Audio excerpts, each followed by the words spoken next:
Hi folks, Mike Parsons here with Bluegrass with Friends, and we're continuing to work on listening to the Mockingbird. So last time we worked on the actual meat of the song and the cool double stops there that are on the first part, and sliding up to the second part, at least it's the ending riff.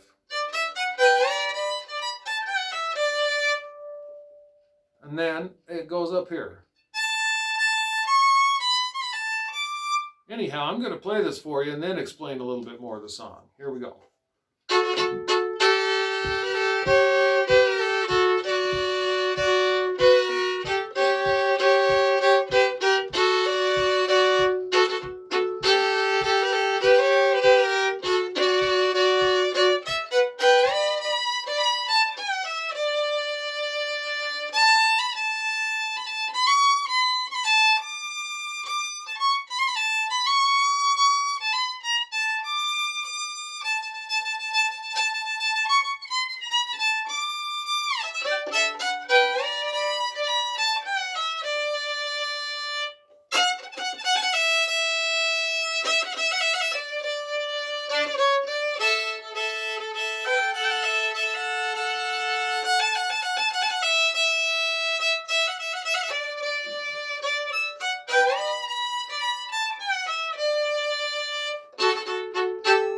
Starting with the bird sounds.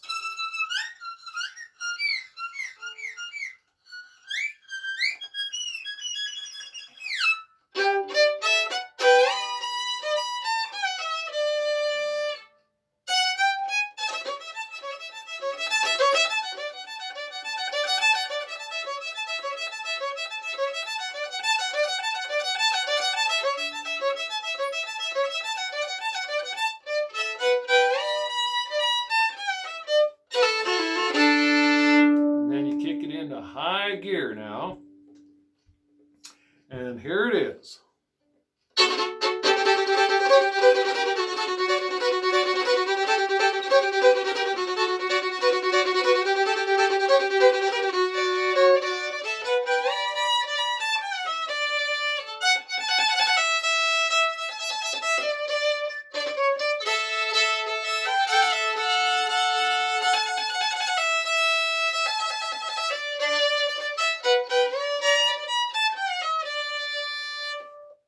And then you would probably go even faster, which is fun, so I'm just going to play it, even though I've done it on the other videos.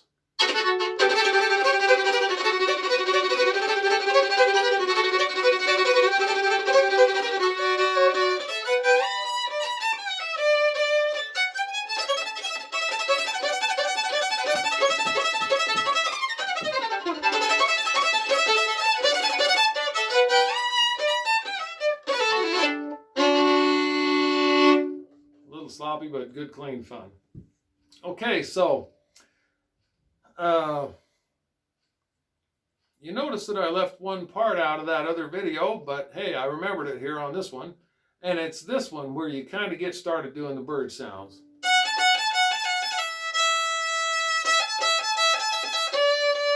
So that is F sharp and A, and we're just kind of making this bit of a birdie sound. And you end on the E. So that's E and A. So that's a bit of a triplet there. The third one, so 1 and 2 and 3 and triplet. 1 and 2 and 3 and triplet.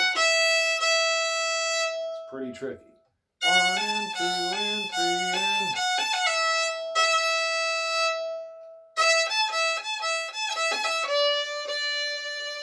So slow down this video if you need to and play along with this. I'll do it one more time.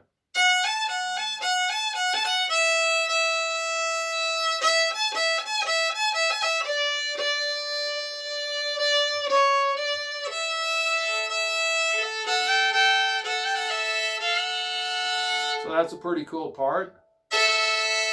That's open A and open E. It's an A chord. Going to this G natural makes it A seventh. And then another triplet. G, F.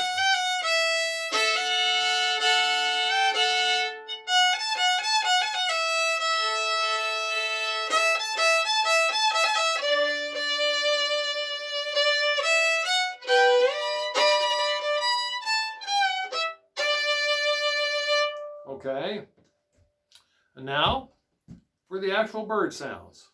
So you just kind of get the song going and the guitar player's playing chords. Dun, dun, dun, dun. A and then back to D and then A and back to D. That's just the chords through the song are mostly just A and D. And so you like, and start in with the bird sound. So I've got my finger here. I'd say it's about halfway or so, maybe only a third of the way between the end of my fiddle bout here with the end of the fingerboard. And so I've reached all the way up here and I'm going.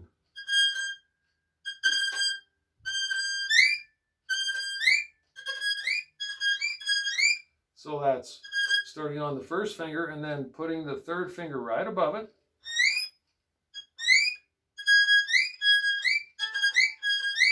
And then the other one, the next bird sound goes.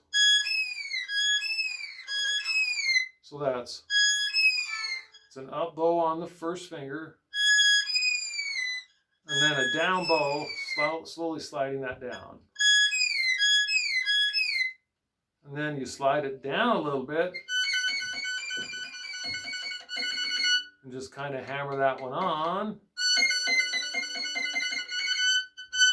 Maybe that one again.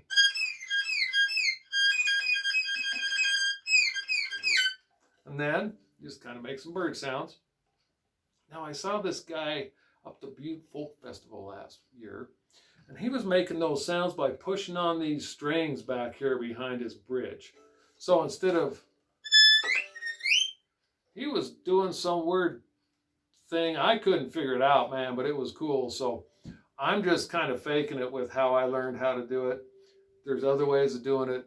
I wish that gentleman would make a video so I could learn from him how to do the coolness that he was doing. So there's lots of ways of doing these fiddle tricks. So after you go, oh, I haven't done that one yet. So you move up and you go. So I moved way up here. I'm within about 2 inches of the neck. And you go. Is that a Bob White or something? I'm not sure, but 2 of those. Whippoorwill, maybe. And then you slide this one. So whippoorwill. And anyhow, that's most of the bird noises, and you saw how I put them together when I was playing the song. And then you come out of it, this whole time that you're making these sounds, you have to pay attention to where the guitar player. It's actually kind of nice if you have another fiddle player who's going to play the melody behind you while you're making these sounds, but sometimes you don't have that luxury. But you got to pay attention to where you are in the song so that when it goes up to that G chord, the ending phrase of the song, that you pay attention and catch that, because that's the whole thing that ties the whole thing together. And then you would stop. And then that's where you kick into the high gear. All right, thanks for listening to the bird sounds, and I didn't mean to give you the bird too many times in there.